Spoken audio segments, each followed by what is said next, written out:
Hello and welcome to the other 167. This is Dr. Gracelyn connecting with you today. The title for today's message is Optimize Your 24 Hours. Plan, prioritize, and prepare. And the Bible verse for today is taken from Ephesians chapter 5, verses 15 to 17. See that you walk circumspectly, not as fools, but as wise, redeeming the time, because the days are evil. Therefore, do not be unwise, but understand what the will of the Lord is. Walk in wisdom towards those who are outside, redeeming the time. The Bible says this verse in Colossians chapter 4. We ought to work with diligence. Whatever our hand finds to do, we need to do it as we do it for the Lord. With our whole heart, we need to do it for the Lord because we are not serving any mere humans, but we are serving our Lord Jesus Christ. There are some ways how we can redeem the time. The first thing that we can do is we can document a plan.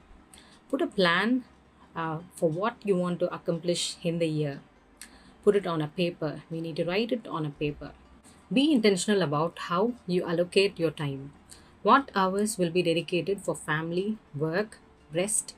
Determine how much will be think time, project time, people time. Be intentional. Establish your priorities based on that plan. Block your calendar for the most important activities first. If everything is important, nothing is important. You will be attacked by so many opportunities. You must protect your time and your priorities, and we need to gain clarity on our priorities.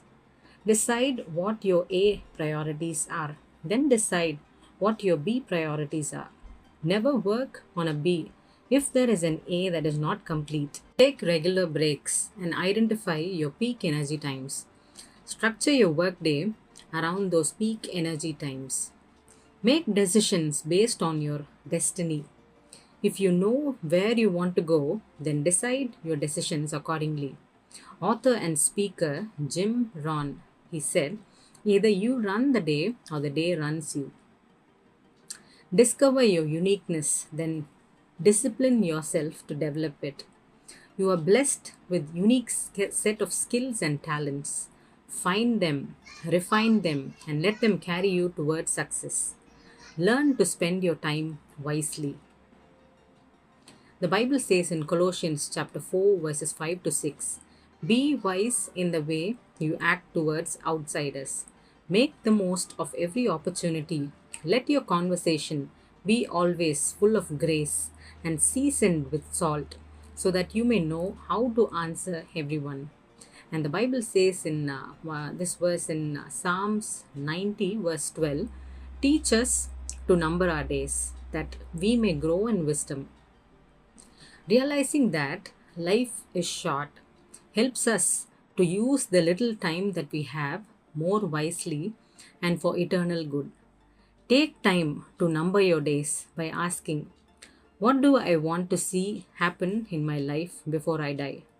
What small step could I take toward that purpose today?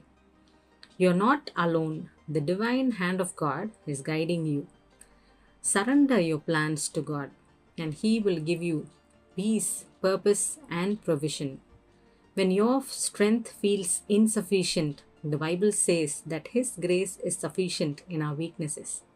If we try to accomplish this area of time management on our own, we will fail. But if we are seeking God's wisdom and His strength for these tasks, He has promised to help us. The Bible says in James chapter 1 verse 5, if any of you lacks wisdom, let him ask of God, who gives liberally without reproach, and it will be given to him. Our job is to give our best and trust God to do the rest. When we give our best to God, even though it seems like a little, He multiplies and makes it into something significant and for His glory. Have a blessed day.